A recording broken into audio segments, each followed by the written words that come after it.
Hunger is the world's greatest health risk. It kills more than AIDS, malaria, and tuberculosis. It is estimated that 821 million people go to bed hungry every day. People cannot learn, work, or care when they are hungry and malnourished. Shown here is the statistics of deaths caused by hunger. It is highest in South Asia, which include Afghanistan, India, and Sri Lanka. What about the Philippines? A survey conducted by the Social Weather Stations revealed that around 4.2 million Filipino families experience involuntary hunger amid the COVID-19 pandemic. Hunger rate doubles from 8.8% in December 2019 to 16.7% in May 2020. COVID-19 lockdowns have caused many people to go hungry. Hunger will kill many people instead of COVID-19. Would you believe that eating insects can reduce hunger? One of the solutions to world hunger is to eat insects. The practice of eating insects is called entomophagy. Reasons why we should eat insects. First is that they are the most abundant animals.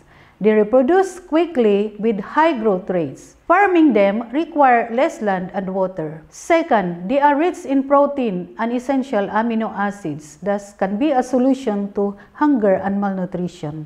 Unlike livestock, insects produce few greenhouse gases that can destroy our environment. And much more, they are money makers. According to the Food and Agriculture Organization of the United Nations, eating insects could reduce world hunger, food shortages, and food insecurity. About 2.5 billion people already eat insects. Most live in Africa, Latin America, and Asia. Farming insects is a lucrative business and currently a multi-million-dollar industry in Thailand. 53 out of 76 provinces have cricket farms and 20,000 cricket farmers, producing around 7,500 tons per year.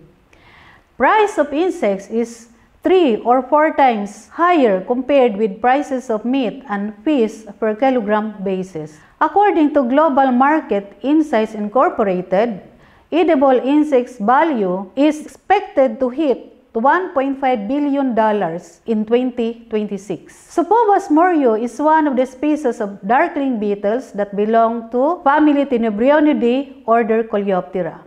Their larvae are known by the common name superworms, great mealworms, kingworms, or supobas. Superworms are nutritious, containing high levels of protein, fat, fiber, and minerals like potassium and phosphorus. They contain all the essential amino acids in quantities that are necessary for human growth and development. Findings of our research revealed that superworms can be mass-reared using cheap, local growing media like rice and corn bran, along with sayote, squash, and malunggay as moisture sources. Yes, superworms are safe to eat. They are good, delicious, and have no side effects. Although for those who are allergic to crustaceans, they might as well check the advice of their doctors. Superworms were processed for human consumption, which included whole fried superworms and various food products such as super burger, brownies, lollipops, and many more. Results of our survey from selected academic institutions in the Philippines show that superworms have high level of acceptance as human food, which is 77.51%, with low rejection, which is 22.49%. Superworms were promoted to various groups of people from different parts of the Philippines, including the military, with the goal to remove fear or entomophobia and disgust associated with eating insects. Indeed, giving the chance to directly eat whole superworms remove fear and disgust, thereby promoting entomophagy and acceptance of superworms. Don't miss out this superfood, Superlicious superworms! Yay! Woo!